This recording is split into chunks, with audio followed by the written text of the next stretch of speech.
she said her presence is not enjoyable. She is choking, she is exploitive, she is irritating, she is annoying. In fact, she gave us an example that when this friend is leaving our workplace, she makes a call so that when she is driving, she has company. So the call comes when our colleague is in the house and she picks, but our friend is talking to her so that she can have company in traffic. But then when she gets home, she says, I've just arrived in my garage. Goodbye. Should just end the conversation. My friend or my colleague did not like our friend because her presence was not good. She was advised, next time your friend calls, ignore the call because your friend does not have a great presence with you. She makes you feel tired when you listen, and she doesn't care about how you feel. This afternoon, I want to talk about life-giving presence. Life-giving presence. And we are reading from Ezekiel chapter 47, verse 1 to 12. Ezekiel, Prophet Ezekiel 47, 1 to 12. The book of Ezekiel, chapter 47, verse 1 to 12. And I read, "The man brought me back to the entrance to the temple, and I saw water coming out from under the threshold of the temple toward the east, for the temple faced east. The water was coming down from under the south side of the temple, south of the altar. He then brought me out from the north through the north gate and led me around outside the outer gate facing east. The water was trickling from the south side. As the man went eastward with a measuring line in his hand, he measured off 1,000 cubits and then led me through the water that was ankle deep. He measured off another 1,000 cubits and led me through the water that was knee deep. He measured off another 1,000 and led me through water that was up to the waist. He measured off another 1,000, and now it was a river that I could not cross, because the water had risen and was deep enough to swim in, a river that no one could cross. He asked me, 'Son of man, do you see this?' Then he led me back to the bank of the river.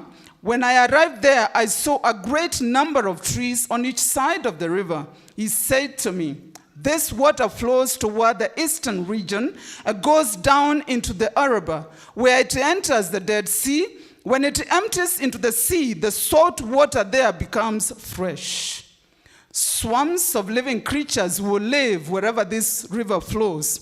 There will be a large number of fish because this water flows there and makes the salt water fresh. So where the river flows, everything will live.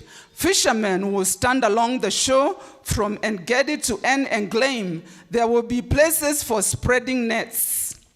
The fish will be of many kinds, like the kind of the Mediterranean Sea, but the swamps and the marshes will not become fresh. They will be left for the salt. Fruit trees of all kinds will grow on both banks of the river. Their leaves will not wither, nor will their fruit fail. Every month they will bear fruit, because the water from the sanctuary flows to them. Their fruit will serve for food, and their leaves for healing."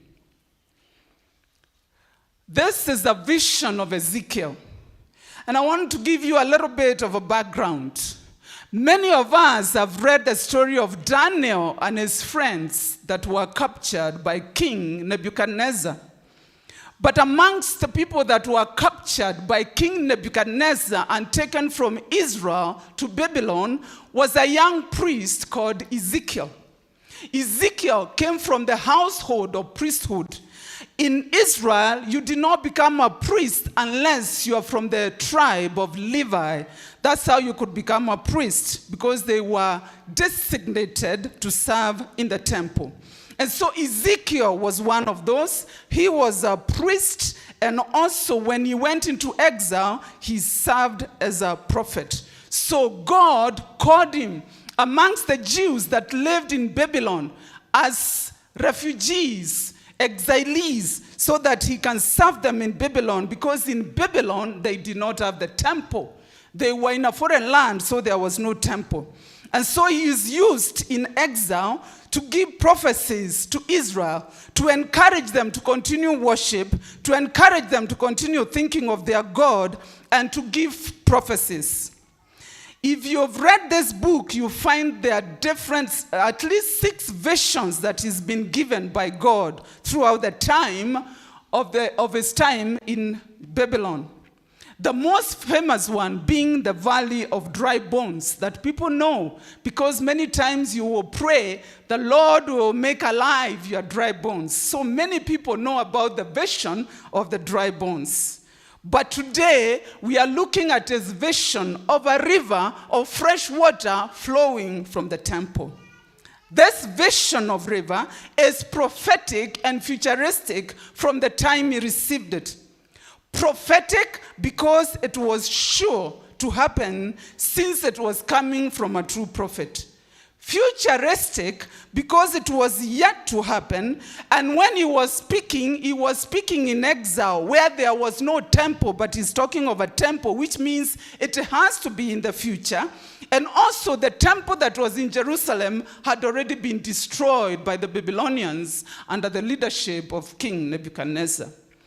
He is speaking of a temple that is going to be a blessing to the people. This river that is going to come out of the place of worship is going to be a blessing to the people. In this vision, he sees river coming from the temple. What is the river? How can we understand this river?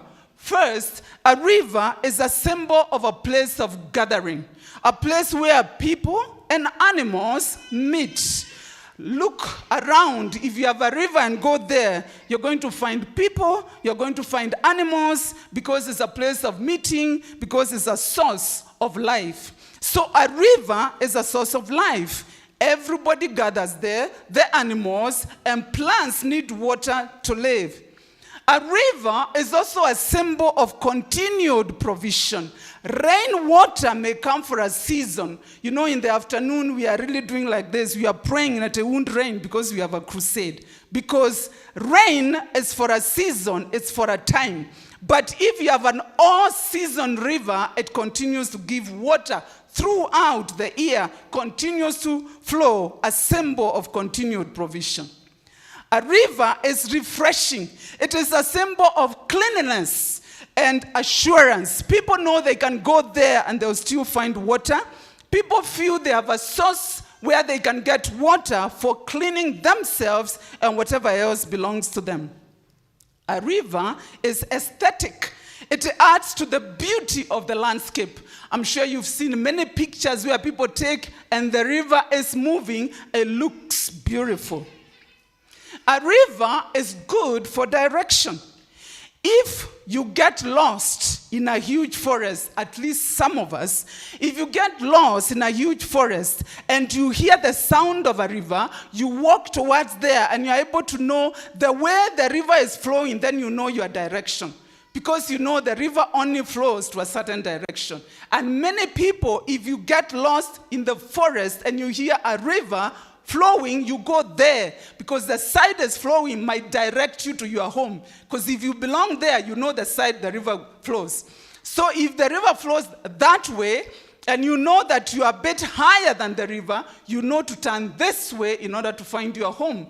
If you know you are a little bit lower with the river, then you follow the flow of the river and you get to your home. So many hikers will use the flow of the river to find their compass or where they are going. A river is also therapeutic. Many people will feel calm when they are sitting by the side of the river just watching the swift moving of the water. Quickly, you are concentrate on the moving of the water. It cleanses your mind. It removes the bad thoughts that you had. And your meditation, you empty yourself of the evil thoughts. And now you are able to think of better things instead of the disturbing thoughts. So the symbol of the river is very important to us. This vision is also peculiar because Ezekiel saw something that never existed in the temple before. That is a river flowing directly from the temple, from God's house. Ideally, a river of fresh water should not have come from the temple. Why? Because of a lot of sacrifices went on in the temple, offerings, and a lot of cleaning was being done. If you think of water coming of such a temple, it's not going to be fresh. It's supposed to be dirty. So it's peculiar because he is saying a river of fresh water, but ideally a temple should have produced that water because of the work that goes on in the temple. Also, it is unique because Jerusalem was the one city that did not have a major river going through it at this time. So really it is a river that did not exist, and Ezekiel is seeing something new, which means this vision is symbolic, and it has to do with a sense of blessedness coming in the future from the temple to be a blessing to the people. In this vision, Ezekiel has a guide who guides him in the river as the water increases in volume and in depth. When he could no longer handle the depth and the power of the water, he had to move out. And the guide asks, "Have you seen this?" Meaning it is a new experience, and he is being challenged to think about it, to reflect on it, because it's a new revelation. Once out of the river, Ezekiel noticed that there were many trees on both sides of the river. They grew on both sides, showing sign of life. Ezekiel's guide described the miraculous properties of this river. He continued to describe how it's going to give life, even life of a variety of fishes, and fishermen standing by the side, because there will be life in that river. They can fish, spreading out their nets. Normally, you will spread out your net once it has worked, meaning you have fished. But it also says the swamps and the marshes will not be healed, because this river is supposed to flow into the Dead Sea. The Dead Sea is a lake that receives water from everywhere, but there's no outlet. So if you go to the Dead Sea, you're not going to find fish because it's so salty, it's dirty, because it received water and it doesn't release. But this river of life will pour its water in the Dead Sea that is known for deadness, and is going to bring life, because this river is the river of life. But it says that some swamps will be left because they are important. With this background in mind, I propose that we as believers should have a life-giving presence. So our life-giving presence first should exist. Our life-giving presence first, it should exist. In verse 1 to 2, Ezekiel said, "I saw," meaning the river existed. This river that is life-giving existed. He also describes from where it was coming from, meaning he can see it. He says the water is coming from under. So he says, "I saw it. It existed." It is also coming from the temple, a place he's familiar with as a priest. And he is saying it is coming out of certain gates. So this river existed as he was shown in the vision. And I say our life-giving presence should exist. Today, we call the place of worship church. If people are passing by, they are going to say that building is a church. But the meaning of the word church, the primary meaning, is called the called out ones. The called out ones. Because it comes from the word that means I call out. So when Jesus called us out, we became the called out ones. We became ecclesia. We became the church. So the primary meaning of the word church is you and me. The secondary meaning is the church, the building, because we say the cord were out once, meet over there. And so people transferred that meaning to mean the building. But that's not the primary meaning. The primary meaning, church, is you and me. The place of meeting might change, but we are the church. We are that church because we don't meet in temples anymore. Therefore, we are the ones to have a life-giving presence. This, our life-giving presence, first must be evident. Because the prophet says, I saw the water in verse 1. It must be evident. If we have life-giving presence, it must be evident. Number 2, it must be describable. Because the prophet says, coming down from in verse 1. Number 3, it must be testable. You must be able to test and know it is there. In verse 2, it says, trickling from. So you can see the water is trickling from somewhere. It is testable. Our life-giving presence is possible because we believe in the I am. Christ referred to himself as I am in the Gospel of John 7 times, identifying himself as the source to which his people should look for redemption. God also called himself I am when he introduced himself to Moses in Exodus 3:13-14. Then Moses asked God, suppose I go to the people and I say to them, the God of your fathers has sent me to you. And they ask me, what is his name? What should I tell them? And God answered in verse 14 and said, I am who I am. This is what you are going to tell the Israelites. I am who I am. I am is a verb it's a word that comes from the verb to be, which means he exists. To be. You are here. You have a state of being because you can control you came from your houses. You can sit. You have a state of being.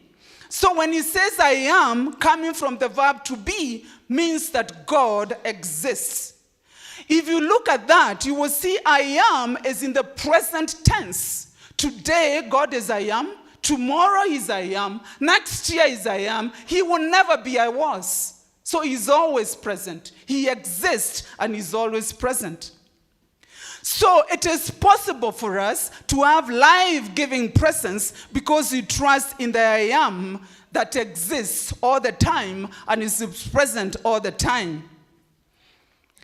To others, this life-giving presence must be experienced. The prophet experienced the vision. So the life-giving presence is not by faith. It is by sight.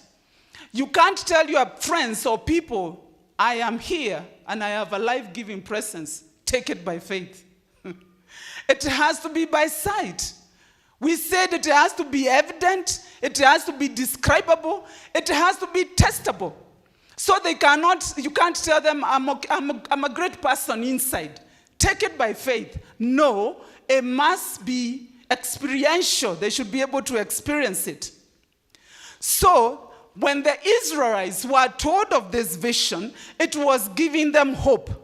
Because the temple had been destroyed, and now they are being told there will be a river coming out of the temple with fresh water, which meant hope.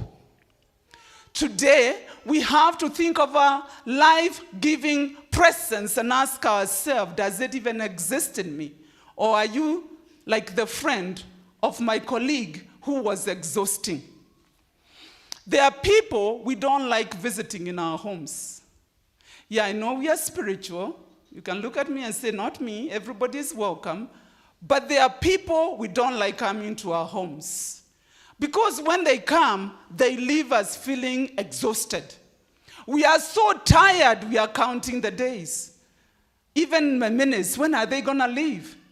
They show up and they drain us completely. They bring a sense of deadness and we are not alive anymore.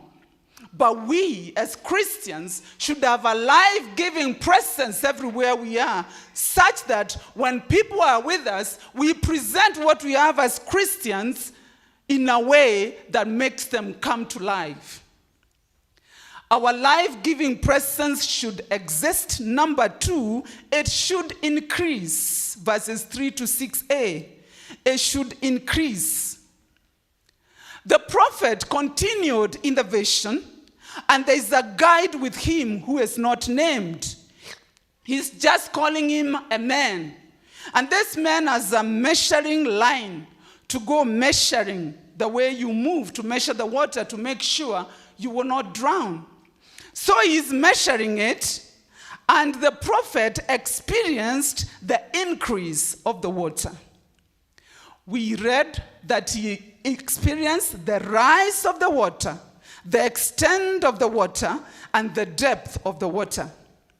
And the guide asked him, "Son of man, do you see this?" In verse 6a. The effect of our life-giving presence should be measurable. It should be measurable. In the vision, it was first ankle deep, just covering the foot. Then it progressed, and the prophet says it was knee deep. Now it's coming to the knees. Then it progressed, and he said it was coming to the waist. Then it progressed, and it was deep enough to swim, and he could not cross. And the guide says, "Do you see this?" The tone of "do you see," the "see" in this verse is different from verse 1, where the prophet says, "I saw." The tone of "do you see this?" is for deeper thought, for reflection. It's different from when he came at the beginning and said, "I saw." Now he's being asked, "Do you see this?" Think about it. This one is for reflection after experience. He is supposed to give an answer because now he has experienced it. That this experience is worthy of application. The increase of our life-giving presence should cause people to ask, "Do you see? Do you see Agnes? Do you see Pastor so-and-so? Do you see the way she spoke to us? Do you see the way she gave us insight? Do you see the way she listened? Do you see the way she was neutral to all of us? Do you see the way she is helpful? Do you see?" Our increase of life-giving presence should cause people to ask that question. This can only happen if there is growth in individuals and growth in life-giving presence and growth as a group. So that means each one of us, we should aim at our life-giving presence increasing as our individuals, so that when we come as a group, as a corporate in worship, we have that increased such that people will say, "Do you know A.I.C. section 58? I've been there. It's like this."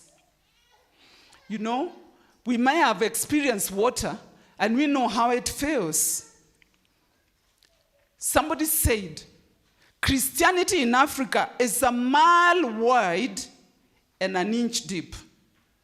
That means many Africans have accepted religion or spirituality, but they do not grow, because we Africans are very religious. It's very hard to hear an African saying there's no God unless they've been influenced elsewhere. We are very religious. But when we accept, we don't grow. And this person said Christianity in Africa is a mile wide, so many people, but an inch deep. We must grow like the depth of the water and the extent of the water in this illustration. No wonder we have a high percentage of Christians in Kenya, but you do not find that Christianity in offices of the marketplace. That's why you meet with people and they are serving you. They look like they go to church and they say, "Do something." And you're like, "What is do something?" They want something. You taking your child to a school because you need to take that child to a school. Maybe you're looking for a school because the one your child was called to is very far. And the principal wants something. It's just a space in a school and they want something. And so you ask yourself, this is a Christian school. The leaders are Christians, but where is the Christianity? It doesn't have any effect. And so you look at that and you notice it has not increased. Maybe they are Christians, they were baptized, they are called Agnes. The first name is English, if you catch my drift. But it doesn't show anywhere else. They just have a card of baptism. But when you go to the workplace, they are not there. It's a shame. Our life-giving presence must increase. We must be looking back and saying, how have I grown? What effect am I giving? And it will always be reminded to us by the growth of a river. No, many years ago when I was little, I used to school in Nairobi, but not in Nairobi, but in a boarding school somewhere. So I would come through Nairobi and join my dad. You'd pick him from school, we'd go home. So it had rained in the village. And the rivers, the bridges were not that good that time. So you know the buses would stop somewhere and you have to walk home. We didn't have our own car.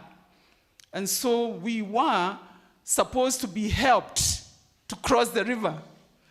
And this skinny, drunk man, because the water was very high, it was so high we could feel its presence, its threat to drown us.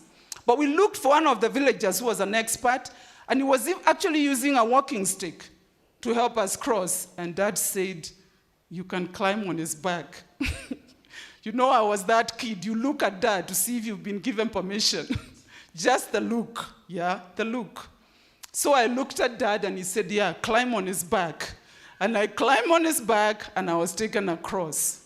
And for the first time, I saw my dad helpless. He had to climb on the back of the skinny man to be taken across the river. Because it was so swollen, it threatened us with its presence. We need to grow in a way that increase in a way that people can feel our presence in their lives as individuals and as a church. The life-giving presence should be effective. Number 3 should be effective. Verses 6 to 11 should be effective. At this point, the water rose to an effective amount in depth and in extent. And it reads, then he led me back to the bank of the river. When I arrived there, I saw a great number of trees on each side of the river. And it continues to describe the fish that were there. So, what did the prophet see in the vision that was caused by the water of the river? This vision is a vision of a river that is very effective, very present. He saw the following. He saw many trees on each side. That means the water of the river was effective. He saw changes. The salty water in Dead Sea had been changed to become fresh. He saw many kinds of fish, not just many, but a variety. He saw fishermen standing by the shore, meaning that they could come and fish from this river. He saw places of spreading out nets because they have been used for fishing. He saw places of salt that were preserved because salt is still needed. What does this teach us? That our life-giving presence should be effective in the following ways. The first one, in healing. The water as a healing virtue. When it flowed into the Dead Sea, it caused the salt to be fresh enough to hold fish. Our life-giving presence should be healing. Once upon a time, I worked as a chaplain, as a clinical chaplain. And we worked in a company that held a hospice. Hospice is the place you take people that have been diagnosed that they would die in less than a year. And so we would have those as clients. But you know, our work, the best part of our work was to bring our presence, even though the person knew they were dying, such that if we leave the home, the patient would be feeling different. Feeling different has encouraged taken care of, dignified, even if they are dying, because some of them had diseases that had caused them to wear out, dignified in such a way, even though they were not healed physically, they were healed emotionally, mentally, and spiritually. So the moment you walked in that door, you knew that your presence here is to be a blessing to that patient, even if they are dying. Guess what? Sometimes we had patients that graduated out of hospice. They didn't die. Just our concentration coming in, the doctor, the nurse, the social worker, the nurse assistant, the chaplain, we come into that home, and sometimes people will get better because of that care, and they'll just be discharged. Sorry, you are not too sick to die. Continue living. So our purpose was to go in there with the healing presence. And so our life-giving presence should be first be healing, because this water has a healing virtue. 2, it should be productive. Change the non-productive to productive. As we go around, see the nature of people, see the gifts they have, and nurture them. There are people sitting here. If they meet people that are down there, in a few years you look at that person and you think it's a different person. There are some of us who even get house helps. In less than a year, they are walking out of the house looking like the boss of the house. Because that's just you. You cannot handle a house help that is walking out looking like they're not coming out of your house. So you go out of your way to make this human being look productive, presentable, and being able to give more of what they have. And so, when we meet these situations, if they were not productive, we see what it is in people, and we give them that boost so that they can be able to achieve and make them productive. I have a good friend of mine that every time she employed a house help, she would ask the house help, and what is your dream in life? It shouldn't be being a house help. And I know several ladies that she sponsored in the university and college. Because she told the ladies, your dream is really not to be a house help. You're too young. And I know some of them, not being told, I know some of them, they just worked a year or 2, and she put them in college. We are productive. Number 3, we do rebranding. You do rebranding. This is done by PR. People pass through our hands, and they must be renewed. They must be given new hope. Some of my students went to a place where they found people that are very drunk. If such a person gets saved, they must be rebranded. They were once drunkards, now they are not drunkards. Don't you work for companies that need rebranding? You know what that means. You are bringing a change that makes your company attractive. Somebody was not educated, and you might need to bring education. Somebody is sick of a minor disease that can be treated, but they don't know where to go. You rebrand the people, and they look different because we have life-giving presence.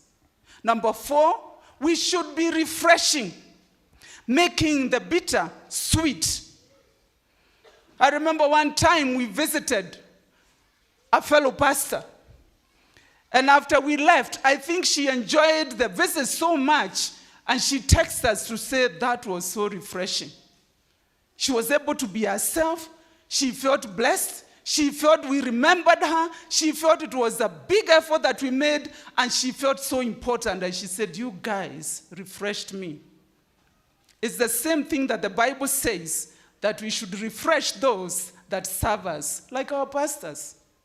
Refresh them so that they feel refreshed and they are able to serve you more. When you refresh somebody, the tiredness that was in them disappears, and they feel the energy to move on. Another thing is to be a solace. A solace is comforting, encouraging. We sang in that song that we'll find a solace in Jesus Christ. If you are a solace, it means you are comforting, you are encouraging, you are supportive. And in encouraging, it's more than just saying, Pole. It's the way you listen to my story. It's the way you give me your time.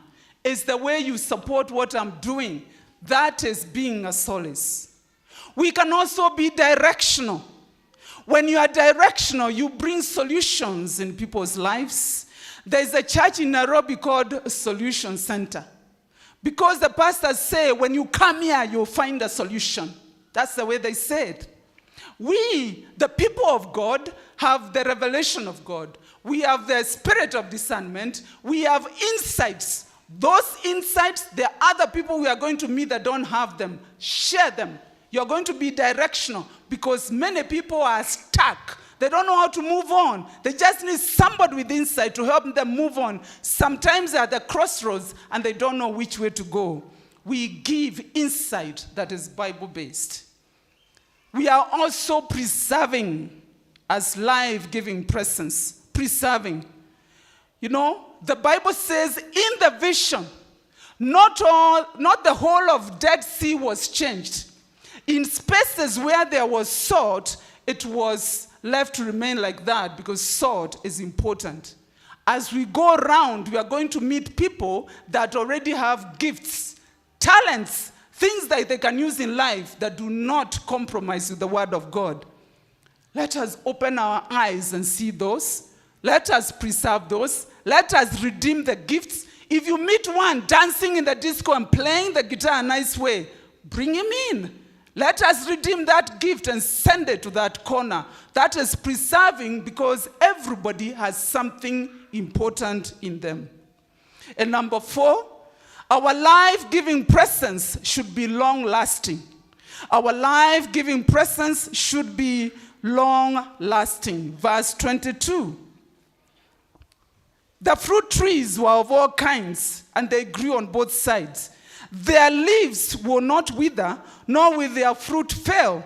Every month they will bear fruit, because water from the sanctuary flows to them. Their fruit will serve as for food, and their leaves for healing. So the vision of Ezekiel continues, and he sees all kinds of fruits, leaves that will never wither or dry, trees that bear fruit every month. They never fail in bearing fruit. And the river was a source of nourishment. And this river, the source, is the sanctuary. Every part of the tree that grew in that place was useful. The leaves, the fruit, everything in it, and it regularly produced because it was every month.